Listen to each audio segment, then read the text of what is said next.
如果一個人咧從細個就要面對媽咪頻繁向自己吐苦水，傾訴咧阿爸咧對佢有幾唔好，佢就見證住咧父母之間咧常年嘅互相傷害，但係同時咧彼此又分唔開。呢個家庭裏面咧嘅複雜，令到咧呢個小朋友咧長大之後咧愛得相當痛苦。喺心理學嘅角度嚟睇咧，當一個小朋友喺發展依戀能力嘅時候，佢本來咧其實需要一個健康嘅關係當做範本，佢可以咧睇到咧父母之間嘅良性互動，學識咧點樣去彼此保護，有效咁樣溝通學習，表達咧親密嘅愛。但係呢個時候，假如佢面對咧一個係受苦嘅母親，同埋一個迫害嘅父親，媽咪朝早咧就喺屋企裏面咧同自己抱怨阿爸有幾咁差，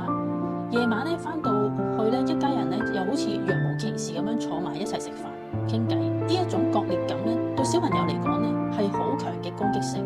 佢唔知道咧屋企裏面其實發生緊咩事，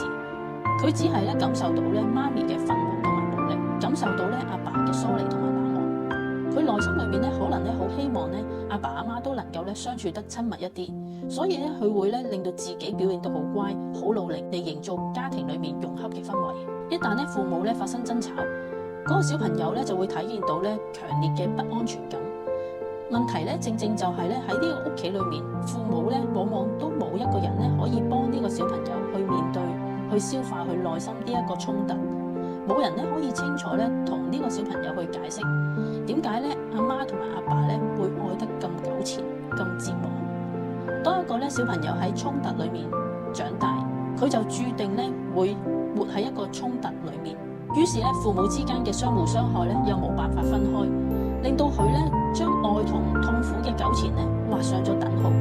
佢會喺潛意識咧認為真正嘅愛咧就係咁痛苦噶啦，咁糾纏噶啦。呢一個模式咧喺女性嘅身上咧，往往就會變成一種矛盾性嘅依戀。如果你係 D 類型嘅女仔咧，你一拍拖嘅時候咧，一開始對方咧對你好好嘅，但係咧慢慢咧對方就展現出自私同埋好差嘅一面，甚至乎傷害你。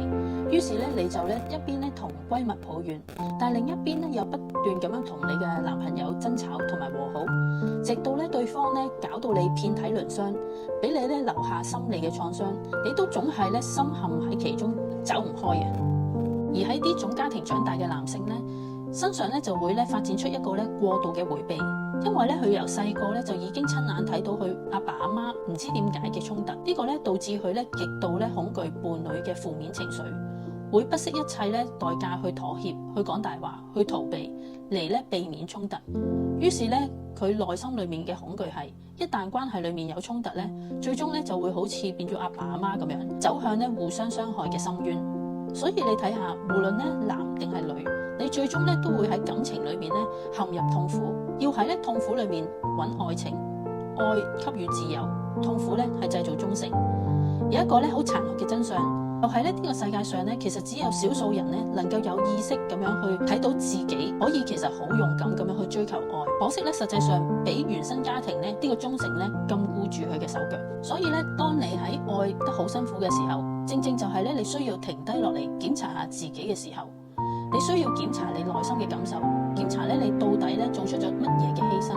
究竟咧收到乜嘢嘅愛。你仲要咧檢查咧你嘅伴侶之間到底咧係咪留住你曾經熟悉阿爸阿媽之間嘅關係。我哋咧講嘅愛咧唔係單單同你嘅下半身有關，佢係需要你嘅腦袋嘅參與。你冇辦法咧單單只係靠住慣性留住一段好嘅關係，只有咧你持續咁樣去調動你自己嘅經驗、智慧嘅反思，先至咧可以經驗